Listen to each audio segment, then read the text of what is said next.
کہ وضو میں 4 فرض ہے۔ پہلا کیا ہے؟ چہرہ دھلنا، دوسرا ہاتھ دھلنا، تیسرا مسح کرنا، چوتھا پیر دھلنا۔ یہ 4 بات اگر کوئی کر لیتا ہے وضو کے اندر، ادا کر لیتا ہے، تو اس کا وضو مکمل ہو گیا۔ اب وہ نماز بھی پڑھ سکتا ہے، پڑھے گا۔ اگر کوئی آپ سے سوال کر لے کہ بھائی جب وضو میں 4 باتیں فرض ہے تو پھر اس سے آگے زیادہ باتیں آپ وضو میں کیوں لاتے ہیں، کیوں کرتے ہیں؟ ہاتھ دھلنا، پیر دھلنا، ہاتھ دھلنا، ناک میں پانی چرانا، کلا کرنا، یہ سب بات آپ کیوں فضول کرتے ہیں؟ تو آپ کا جواب ہوگا کہ سنت ہے۔ یہ کیا ہے؟ سنت ہے۔ اب وہ سوال کرنے والا اگر کہہ دے کہ وضو میں 4 باتیں فرض ہے، اگر اس 4 بات کو ادا کر کے ہم آگے بڑھتے ہیں تو ہم نماز بھی پڑھ سکتے ہیں، اس سے قرآن پاک کی تلاوت بھی کر سکتے ہیں، تو پھر اس سنت کو ادا کرنے کی ضرورت کیا ہے؟ تو کیا جواب ہوگا آپ کا؟ اگر بچپن میں اس بات کو سیکھے ہوتے تو یقیناً آج جواب دے دیتے۔ آخر کیا وجہ ہے کہ یہ 3 سنت وضو کے فرائض سے پہلے رکھا گیا؟ وضو کرنے سے پہلے 3 بات سنت ہے، اور ان تینوں کو ادا کرنے کا حکم دیا گیا۔ اور ہم لوگ، آپ لوگ سب کوئی جو وضو بناتے ہیں تو پہلے سنت پر عمل کرتے ہیں، اس کے بعد فرائض میں جاتے ہیں، اس کے بعد پھر نماز کے طرف آتے ہیں۔ تو اصل بات یہ ہے کہ وضو جو ہے زیادہ گرم پانی سے نہیں بنایا جاتا ہے۔ وضو جو ہے اس پانی سے بنایا جاتا ہے جس کا ذائقہ خراب نہ ہو۔ وضو جو ہے اس پانی سے بنانے کا حکم ملا ہے جس میں کوئی بدبو نہ ہو۔ میرے آقا کی حدیث ہے۔ اب میرے آقا کی حکمت اس میں دیکھیے کہ اللہ کے رسول نے فرمایا کہ وضو میں تو یہ باتیں ضروری ہے، لیکن تم ان کو کرنے سے پہلے میری سنت پر عمل کرو تاکہ تمہارا وضو جو ہے بہترین انداز سے ہو جائے۔ اگر کوئی سنت کو ادا نہ کرے پھر بھی وضو ہو جائے گا، لیکن وضو کے لیے پانی کیسا ہونا چاہیے؟ زیادہ ٹھنڈا بھی نہیں، زیادہ گرم بھی نہیں، پانی اچھا ہونا چاہیے، پاک ہونا چاہیے۔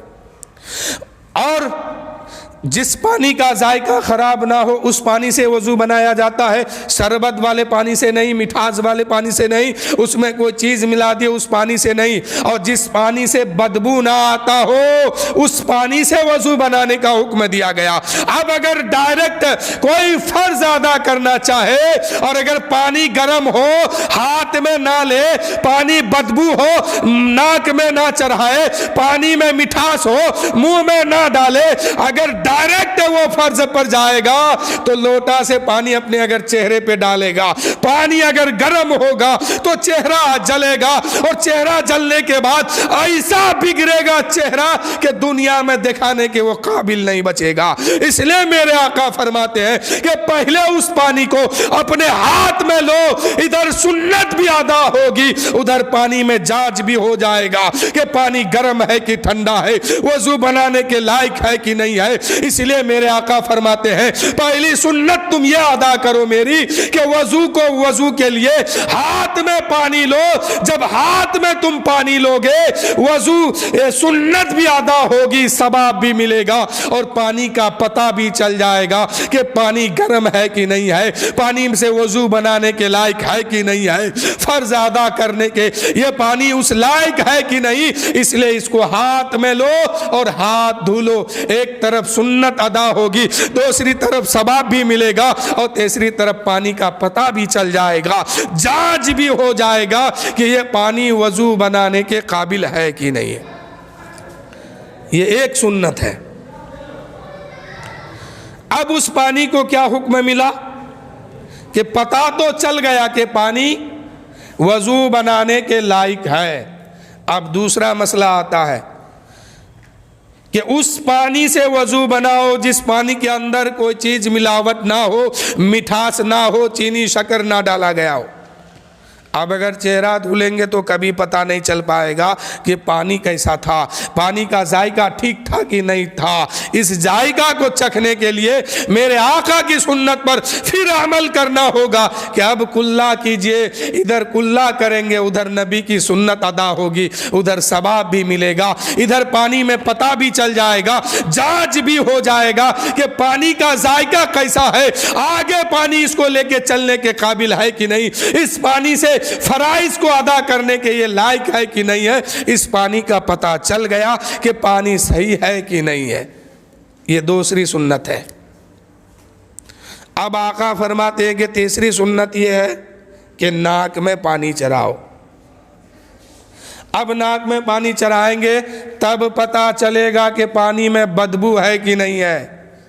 اگر پانی میں بدبو ہے، ادھر 4 فرائض ادا کیے وضو کا، ادھر نماز پڑھنے گئے، نہ ادھر وضو آپ کا مکمل ہے نہ ادھر نماز آپ کی مکمل ہو رہی ہے۔ اس لیے نماز پڑھنے سے پہلے وضو کے فرائض کو ادا کرنا ہوگا، اور وضو کے فرائض کو ادا کرنے کے لیے پانی کو دیکھنا ہوگا کہ اس میں بدبو ہے، مہک ہے کہ نہیں ہے۔ اب اس بدبو کو جانچنے کے لیے ناک میں چڑھانا ہوگا، ادھر ناک میں چڑھائیں گے، نبی کی سنت بھی ادا ہوگی، ثواب بھی ملے گا، پانی کا جانچ بھی ہو جائے گا کہ اب اس پانی سے فرائض ادا کیا جائے گا۔ تو فرائض پر پہنچنے کے لیے 3 سنتوں سے گزرنا ہے، اور 3 سنتوں سے گزرنے کے لیے حکمت یہ ہے کہ اس پانی کو پہلے جانچ کر لیجئے، دیکھ لیجئے، اس کو سمجھ لیجئے، تب جا کے فرائض کے طرف پہنچیے۔ تو میں بتا رہا تھا بچوں کو پہلے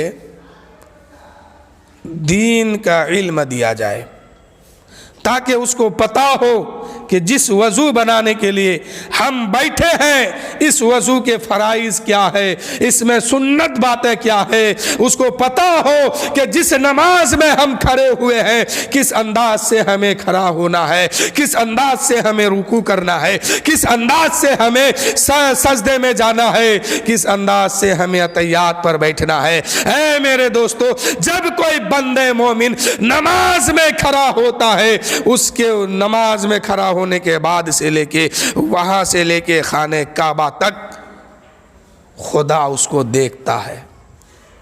حکم آیا کہ نماز میں دائیں بائیں اوپر نیچے مت دیکھو، سجدے کی جگہ کو دیکھو، اور یاد رکھو کہ اللہ تمہیں دیکھ رہا ہے، اللہ تمہیں دیکھ رہا ہے کہ تم اس کی عبادت کے لیے کھڑے ہو گئے ہو، تم ان کے عبادت کے لیے ان کو سجدہ کرنے کے لیے کھڑے ہو گئے ہو، اللہ تمہیں دیکھتا ہے، اللہ تمہیں دیکھ رہا ہے۔